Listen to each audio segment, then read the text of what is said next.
বাংলাদেশে যাত্রা শুরু করলো ওয়ান অন ফাউন্ডেশন ও মেড সিডস অফ। বৃহস্পতিবার সন্ধ্যায় রাজধানীর চীন মৈত্রী আন্তর্জাতিক সম্মেলন কেন্দ্রে এ উপলক্ষে বর্ণাঢ্য অনুষ্ঠানের আয়োজন করা হয়।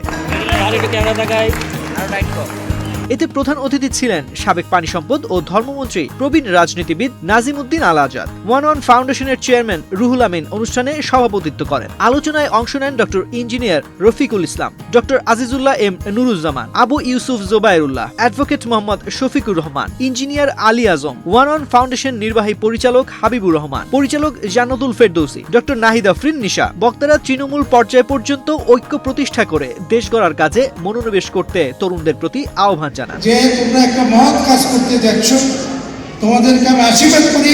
আয়োজকরা বলেন, ওয়ান অন ফাউন্ডেশন যুক্তরাষ্ট্রভিত্তিক একটি সেবামূলক প্রতিষ্ঠান। দেশপ্রেমে উদ্বুদ্ধ হয়ে তরুণ ও নারী সমাজের উন্নয়নের লক্ষ্যে এই প্রতিষ্ঠানটি বাংলাদেশে যাত্রা শুরু করলো। প্রতিষ্ঠানটি স্বাস্থ্য শিক্ষা, সাক্ষরতা, অধিকার সচেতনতা, কর্মসংস্থান সৃষ্টি, যুব উন্নয়ন, নারীর ক্ষমতায়ন এবং জলবায়ু পরিবেশ সংরক্ষণ ও মানব সম্পদ উন্নয়ন নিশ্চিত করতে ধারাবাহিক কাজ করবে।